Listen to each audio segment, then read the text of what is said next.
Ito na lang, balot. May ano ba, kalahating gulay? Wala. Meron. Dynamite na lang. Isa lang po. Magkano lahat? 108. 108. Yun sa akin, sakto na. Apo, thank you po.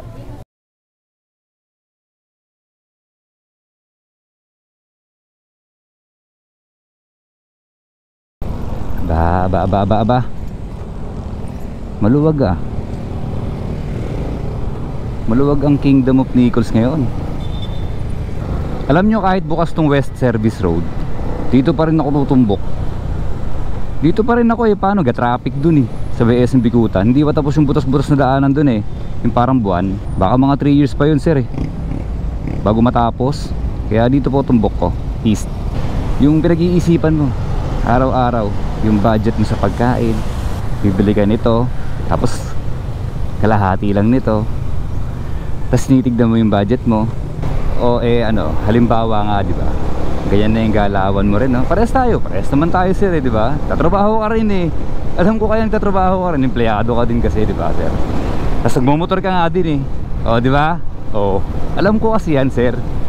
Yung buhay mo pakalakalahati na lang, no? Sa araw-araw, kalahating kanin, kalahating ulam. Tapos biglang padadalang ka ng ano mo, violation mo ng NCAP. Bug! Congratulations po. Panibagong ano yan, yugto ng kasaysayan ng buhay mo bilang isang motoristang mamamayang Pilipino sir. Huli ka bayad ka 1,000. Sakit. Awit sir. Depende pa kung ano yung amount ng huli mo. Sakit. Itong part na to sa video, kapag napapanood ko panalo tong site na to ayan yung mga ganitong tagpo yan, dahil sa mga puno na to. Kaso may lumalabas dito, diba? Katulad nyan. Wala lang, ganda tignan sa video. Ayan, yung mga puno na yan Sana hanggang dun yan, ganyan. Ito mabagsik. Yung motor ni sir dalawa tambutso. Ba't kaya lumilingon-lingon pa siya? Dalawa tambutso ni sir. Ayun, ang ganda. Ano kaya motor na ito ni sir? Dalawa tambutso, left and right Maluwag kasi weekend. Maluwag nga ba? Oo, tama, walang build up sa unahan. Kita ko kaagad Sarap bumiyahe pag ganito. May dumadaan daw dito sir Sir pag nagkasalubong tayo putputan lang tayo, ganito Tutut. Ang galing, di ba? Ang angas nito, BMW. Grabe. Ewan ko kasi nakasulat doon sa likod BMW. Oo nga, BMW nga. Ang ganda naman. Bakit walang tunog sir? Ano yun? S1000? Ayos mga bossing. Lampas na ako ulit sa Empire of Bikutan. Tapos sabi ko pala sa video ko, yung huli, yung NCAP, mali yata ako na magreklamo sa LTO. Sa MMDA pala. MMDA po pala yung nagpapa-NCAP, hindi LTO. Ano nga pala, wag ho nating iismulin. At napaka-professional ng mga nakatalaga dun sa CCTV monitors. Yung mga kapatid nating professional na deaf and mute, napakataas ng niyan, sense of vision yan. Wala kang takas dyan sir. Sa pool ka na ng camera, sa pool ka pa nila. Kaya nga po mga bossing, yung assessment nila dun sa huli, sana pulido, diba? Kasi bago po nila bago po nila hatulan yung nagkasala, pangit painggan. Nagmamaneho ka lang naman, nagkasala ka. Ayun, bago nila hatulan yung nagkamali sa pagmamaneho, nasala na nila kasi magagaling sila mga professional po sila pagdating sa ganyang larangan mga bossing. After nga po nun, napadalang ka na ng huli, napakamot ka na tuloy sa itlog mo ng di oras. This is it. NCAP is here. Ano lang, ganda ng comment. Linawan daw yung mga road markings. Linawan. Yung iba nga ayaw na may enforcer sa daan Tamang tama po yun. Linawan yung mga markings sa daanan. Checkpoint. Ito ay Barangay Marcelo Green, Peace and Order Satellite Office, Barangay Marcelo Green. nakalagay po ang kanilang checkpoint dito. Ayun, araw na ito mga bossing. May camera oh, sana pala sumelfie ako, gumanon ako. Yan nga po palang checkpoint, hindi nila kinakaya eh. Minsan kulang talaga yung manpower dyan. Kaya po yung nasisita, ikaw na yung napag-initan, ikaw na yung nakita, lampas-lampas yung iba, kulang ang manpower. At nandito na naman ako sa sukat. Maluwag din, weekend kasi. Ganda oh. Kasi ito mga sir, kapag mayroong raider sa kalsada, ano sila, kung gusto mong, kung nagmamadali ka, kahit hindi ho maganda nagmamadali, ang sarap po nila sundan.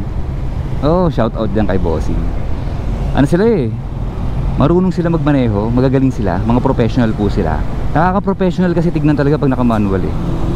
Mga sir, ayan o, kagaya ng mga ganito po oh, mga ganitong eksena. Yung mga raider, hindi uurong sa ganito sir eh. Ako ayoko eh. Kitang kita po ninyo mga bossing no, green na green yung truck oh. Tabon yung unahan ng daanan kapag nasa likod ka talaga niyan.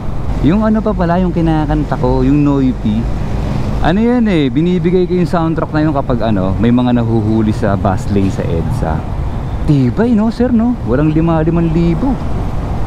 sinasoundtrack ko, sabi ko siguro sa isip ng mga lumalabag doon, wala sa kanila sir eh, tibay nun, libs ako doon. Magbabus lane ka sa EDSA, 5,000 yun diba? Pero pasok ka ng pasok, dami mo sigurong pera sir eh. Tapos ano pa, hindi yun pa isa-isa, hindi konti yun bossing. Marami ho ang pumupunta sa bus lane kahit ganun nakalaki yung multa. Kaya baka hindi talaga pera solusyon eh, hindi talaga multa-multa solusyon bossing. Gusto ko tuloy kaagad eh, kala mo masusunod yung gusto ko eh no? Kumpis agad na lisensya. Mas matibay pa yung katigasan po ng ulo natin sa ano, pinakamatibay na bakal sa buong Kalawakan sir, Pinoy eh, Noipy. Tapos ano daw, kinoment din pala ni bossing, ay ba sir? Oo, viewers po yan si sir dito eh. Tagal na panahon na, ano, unang panahon pa, di ba sir? Ano gusto mo, di ba ano, written warning. Written warning, pinakamalambing po yan na ano eh, na pamamaraan ng pangdidisiplina sa isang tao. Oo, yung written warning. Parang sa kumpanya, written muna. Ano kasi, parang hindi po ubra yan sa Pilipino sir eh. Oo, hindi, di ba? Tibay natin. Pero ano pa rin yan mga bossing, sang-ayon pa rin ako dyan sa minungkahi ni Idol na written lang daw muna. Napakalambing ng gobyerno niyan kapag ganyan po ginawa. Eh hayaan na po natin sa kanila yung solusyon pa ba, kung ipagpapatuloy nila yung ganyan na maningil sa mga lalabag ng lalabag. Wala na, sunod po tayo sir. Tulog ka sa lane mo.